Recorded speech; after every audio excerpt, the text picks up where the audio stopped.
Madame, Messieurs, bonsoir, bienvenue sur 8 Mont Blanc, j'espère que vous allez bien. Nous parlons de construction, nous parlons d'aventure, de ces très belles maisons qui parsèment Savoie-Mont-Blanc, chalets de montagne ou maisons au bord du lac. Voilà, ce sont celles et ceux qui construisent ces magnifiques paysages et nous allons parler d'un très beau projet. Rocky Pop Hotel, c'est aux Ouches, juste à côté de Chamonix. Merci beaucoup Leslie d'être avec nous.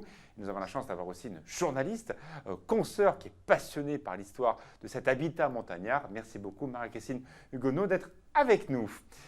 Voilà Fanette qui est déjà prête pour les titres du JT, mais juste auparavant, on va faire un petit tour du côté des webcams du soir pour s'apercevoir un peu du temps qu'il a fait aujourd'hui, avec cette question que l'on a tous entre le mois de décembre et le mois de mars. Est-ce que Genève va avoir un peu de lumière la journée? C'est pas sûr tous les jours, parce que voilà, là on est en plein cœur de Genève, il y a 14h15, le stratus était bien formé, 4 degrés uniquement dans la cité de Calvin, donc voilà, ils ont eu bien froid les Genevois.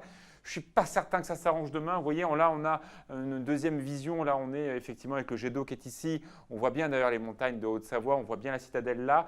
Là, on s'aperçoit quand même qu'une petite éclaircie est apparue en milieu de journée, mais ça ne dure jamais très longtemps. La masse d'eau de ce lac Clément permet à ce brouillard de se reconstituer en fin de journée. Et très logiquement, on le voit à 15h sur la piste 0523. C'est la piste internationale de l'aéroport de Genève. Et bien voilà, à partir de 15h, le brouillard redescend. Il fait frais, il fait froid et ça va continuer pour cette journée de mercredi avec une légère remontée de température en fin de semaine. Le week-end prochain devrait être beau. Une très bonne nouvelle pour l'illumination du sapin de Megève. Ça sera samedi à 19h. Fanette, les titres ce soir, avec tout d'abord la démission du maire de Crangevrier, Jean Boutry. Voilà, après 14 ans de mandat à la tête de la ville, l'élu socialiste a décidé de passer la main. On le sait, Crangevrier va intégrer une commune nouvelle au 1er janvier. Il semble qu'il veuille laisser la place en fait, aux jeunes pour gérer ce dossier-là. Il s'en va complètement? Alors, il reste conseiller municipal. La première adjointe, Nora Segolabidi, est candidate pour reprendre son poste. Le conseil municipal aura lieu le 12 décembre prochain. Deuxième reportage, vous le connaissez très bien, c'est la famille Allard, donc c'est Olivia Poisson qui a tourné un sujet, une série je crois sur le luxe. Voilà, alors c'est dans le cadre du magazine Ambition qu'elle est en train de nous préparer effectivement sur le haut de gamme. Elle est donc allée à la rencontre de la famille Allard qui est installée à Megève depuis 90 ans cette année. Donc on va voir un petit peu comment ça se passe puisqu'il y a encore pas mal de choses qui sont faites là-haut. 148 place de l'église, Marie-Christine connaît bien l'adresse exactement. Belle adresse. Merci beaucoup Fanette. Merci Alexis. Passez une bonne soirée, au chaud. Vous faites un petit thé ce soir? Stretching. Stretching, bonne idée, très bien, très très bien. C'est la place de l'info, bienvenue.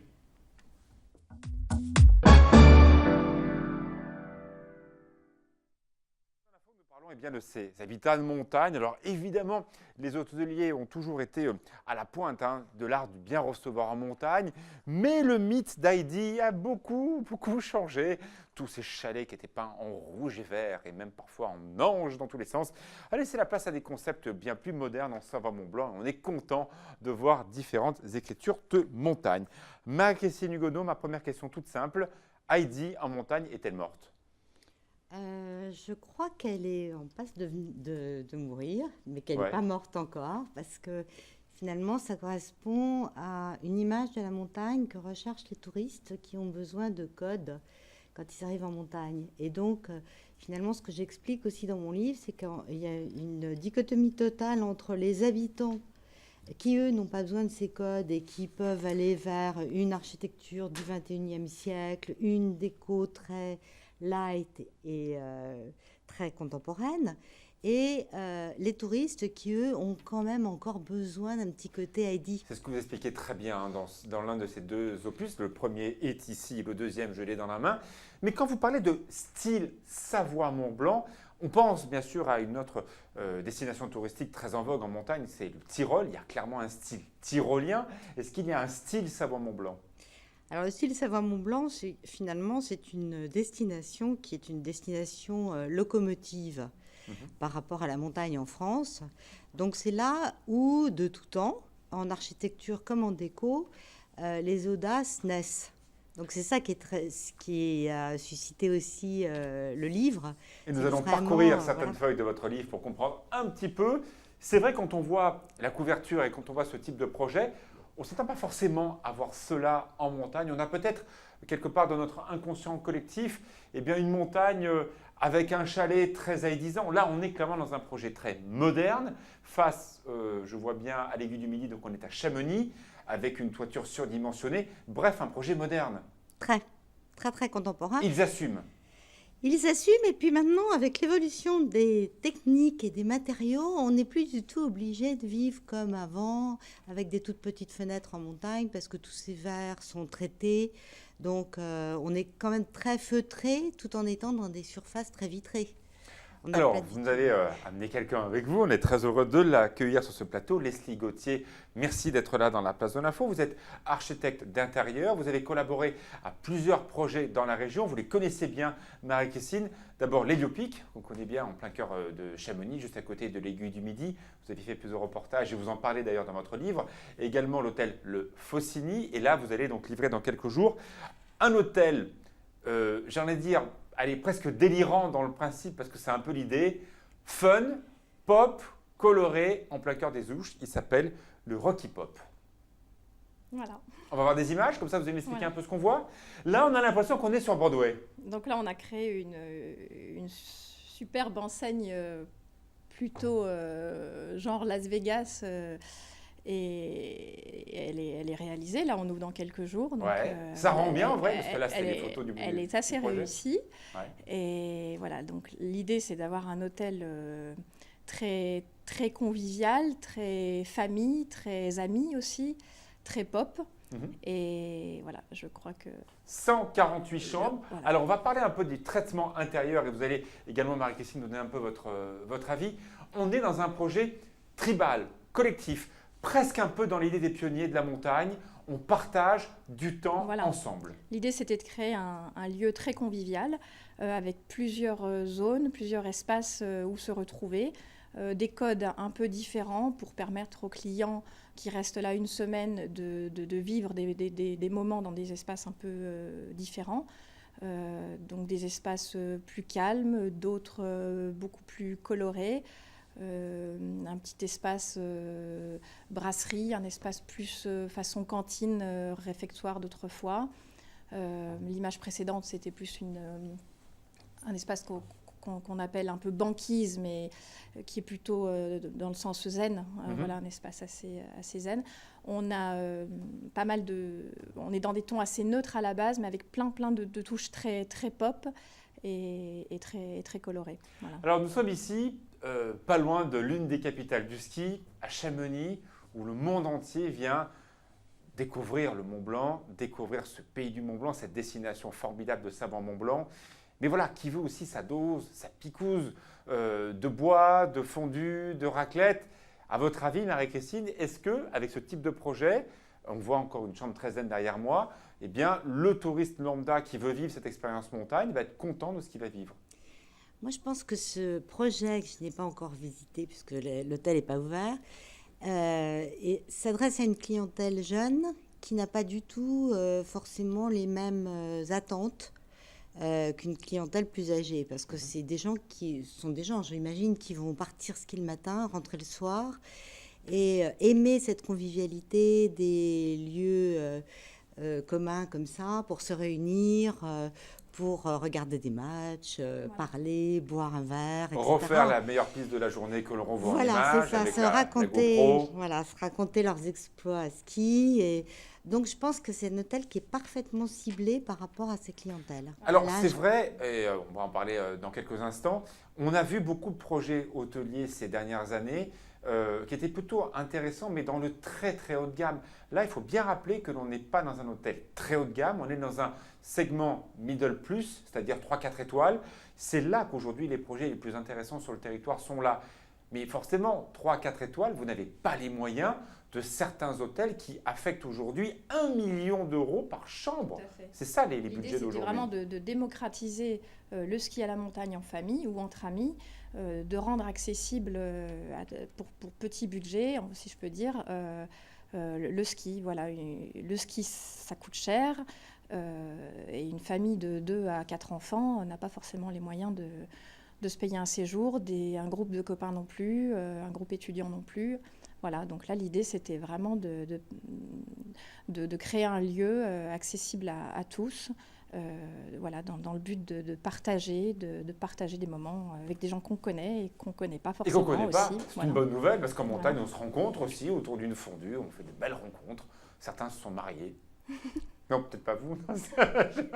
J'ai rencontré mon mari en montagne. Ah ben voilà, ah ben voilà, c'était vous.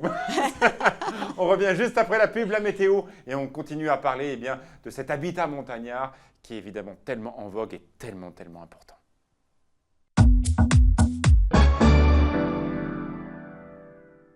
De retour dans la place de l'info, nous feuilletons quelques-unes des pages des derniers opus de Marie-Christine Hugonneau qui est avec nous. On parle de décoration, de chalets, de projets d'architecture. C'est aussi un des grands atouts de notre territoire. Mais juste auparavant, je chausse les lunettes pour essayer de lire avec vous la carte météo pour demain. Bon, alors c'est un peu comme aujourd'hui, hein. Ça reste un temps plutôt maussade avec des températures qui restent fraîches. Il y avait un petit peu de vent aujourd'hui, mais il n'y en aura plus demain. Température entre 9 et 10 degrés en plaine. Quand même des risques de gelée le matin, on le voit à moins 2 degrés à Cluses. Il fera des bonnes températures pour produire de la neige de culture en montagne, moins 4, moins 5 à 1500 mètres d'altitude, ce qui permettra de préparer la fameuse sous-couche pour une ouverture des pistes. En grande majorité, le week-end du 10 ou du 17 décembre. Mais rappelons que déjà à Chamonix, ça skie, à Tignes également, à Val Thorens, un petit peu également à la Clusaz. Pas de stress, les stations ouvrent en général autour du 17 décembre. Marie-Christine, on va voir quelques beaux projets. On va voir également, revoir un petit peu quelques images de cet hôtel événement qui va ouvrir la saison des Ouges dans quelques instants, le Rockipop. Je me retourne devant le mur digital. On va voir quelques projets et vous allez me dire ce que vous en pensez tous les deux. Des projets dont on parle, bien sûr, en France et à l'étranger. Tout d'abord, un concept inventé par une des deux familles qui a créé le concept du Club Med, la famille Trigano. Trigano a créé le concept de Mama Shelter. Le tout premier a eu lieu à Paris il y a quelques années, puis Bordeaux, Lyon, Istanbul, Rio, pas en montagne, assez bizarrement pour l'instant. Est-ce qu'on peut imaginer qu'il y a un lien de cousinage entre Rockipop et Mama Shelter? En clair, est-ce que Rockipop, c'est pas un peu le Mama Shelter de la montagne? Peut-être, on peut le prendre comme ça. Bon, nous, on s'est vraiment approprié notre projet et c'est vraiment un concept montagne.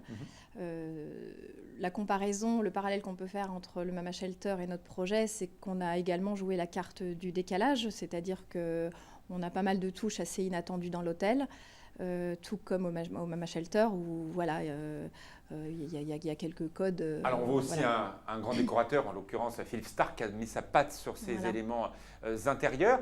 On retrouve, ça c'est un peu étonnant pour nous à comprendre, dans l'hôtel Rockipop, il n'y aura pas de spa. Alors Voilà. il n'y en a pas non plus dans Mama Shelter, mais par contre on met une attention particulière pour ces endroits de retrouvailles. On a vu tout à l'heure le projet Banquise, très zen, où on partage un thé, un moment, un repas. Même chose pour Mama Shelter. Donc le luxe qu'on n'a pas mis ailleurs, on les met dans ces pièces de Voilà. vie. Au Rockipop, on a également des grands patios où on retrouve un terrain de pétanque, des grandes tablées où on peut également déjeuner ou dîner dehors. On a un grand olivier, arbre assez inattendu en montagne. On a aussi un salon lounge, un peu jazzy, avec des Chesterfield, des canapés cuir, etc. Et on a aussi des grands ballons gonflables, des grands luminaires. Le ludique à fond de ludique. Voilà, c'est ça. On va voir une autre photo d'un projet que vous connaissez bien, parce que c'est vous qui l'avez créé avec Romain, c'est l'Héliopic Hotel. On est toujours à Chamonix, au départ de ce téléphérique de l'Aiguille du Midi. Vous avez tenté des choses? Est-ce qu'il y a des choses de l'Héliopic que l'on retrouve déclinées différemment au Rockipop? Pas forcément. Bon, après, c'est vrai qu'on retrouve dans mes projets toujours des petites touches scandinaves. Mais voilà, l'Héliopic ciblait déjà une clientèle très famille. On crée déjà des zones dans cet hôtel de partage. Donc là, on aperçoit sur l'image de gauche une alcôve où le client pouvait passer un moment en musique en attendant son check-in. Chacun son univers. Voilà, à On droite, on avait un espace randonnée. délinéarise Voilà. l'espace de réception.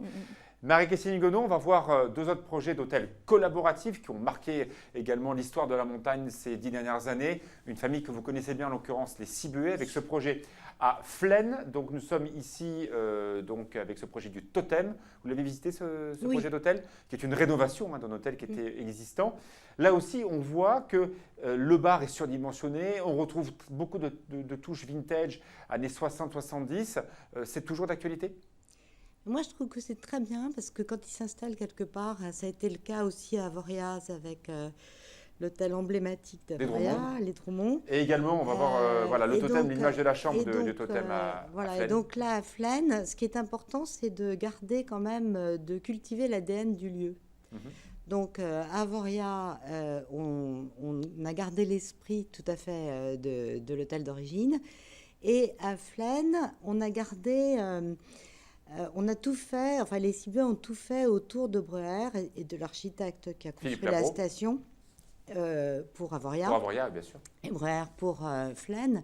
Et ça me paraît très très important de vivre, enfin de prendre possession des lieux, de les enrichir dans l'esprit d'origine. Alors, ce qui est Et très ça, ils le intéressant, font on très l'a dit bien. tout à l'heure, c'est évidemment le coût de la chambre. Là, on est sur un projet de rénovation d'un hôtel qui existait déjà.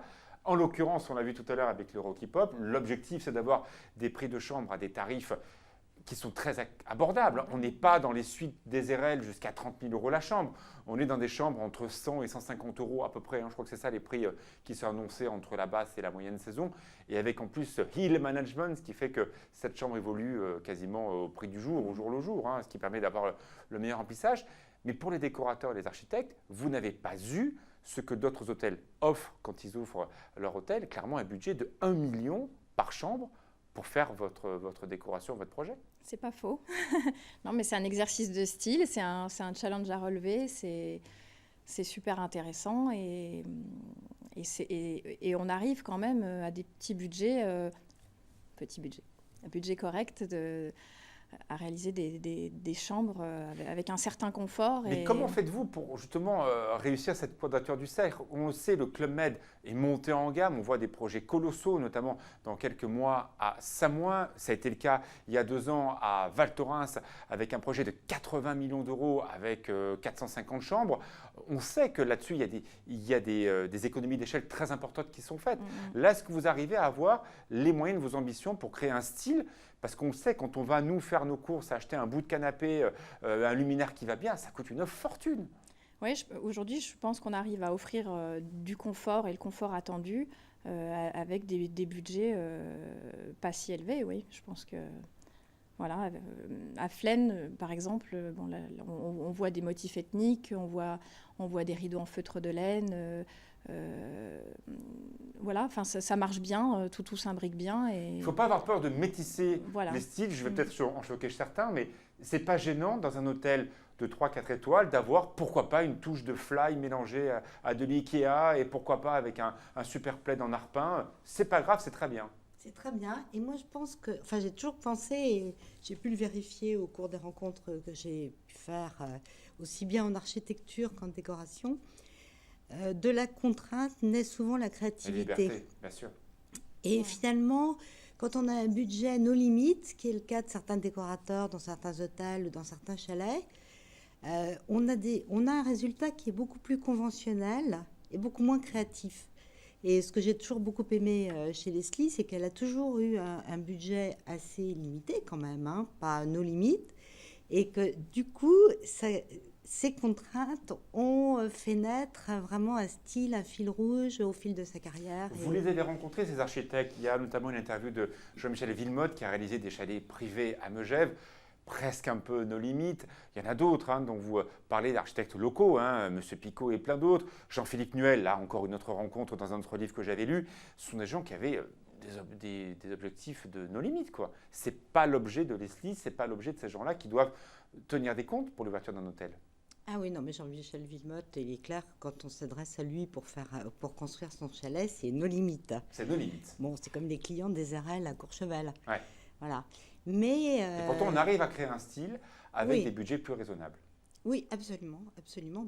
Leslie en est la preuve et d'autres architectes d'intérieur ou décoratrices parce que justement, je pense que de cette contrainte naît vraiment un style et une créativité, parce qu'il faut arriver à mixer. Un architecte d'intérieur me disait il faut arriver à hiérarchiser les effets, et je trouve que l'expression est très très bien. C'est-à-dire que finalement, on peut, je ne sais pas si Lesky va être d'accord, mais on peut au milieu de meubles Ikea ou Fly ou je ne sais pas quoi, avoir un superbe fauteuil et on ne verra que le fauteuil. Mais faut-il que le mur soit réussi? Comme Mais, disait Le Corbusier, voilà. on va chercher une commode quand le mur est raté. Oui. On ne rechange pas un mur. Hein. Non, non, Par contre, voilà. le canapé, on peut Mais le virer. après, c'est tout l'art justement des décoratrices et des architectes d'intérieur, encore plus, puisque ce n'est pas le même métier. Eh bien, en tout cas, moi, je suis très heureux de découvrir dans quelques jours ce nouveau projet d'hôtel aux Ouches, donc le Rocky Pop Hotel qui ouvre dans quelques jours. En tout cas, la presse nationale et internationale va en parler. C'est dans un site absolument magnifique et avec un exercice de style un peu différent. Merci beaucoup, Leslie. Merci à vous. Merci également, Marie-Christine. Voilà, vous vous intéressez à la montagne. 2 très beaux cadeaux de Noël à offrir. Vous pouvez comme ça laisser sur la table basse du salon. Ça fera un grand effet. Et vous allez le voir, tout le monde va le feuilleter et même parfois vous le piquer. Bonne soirée. On se retrouve demain. On parlera encore de décoration dans la place de l'info.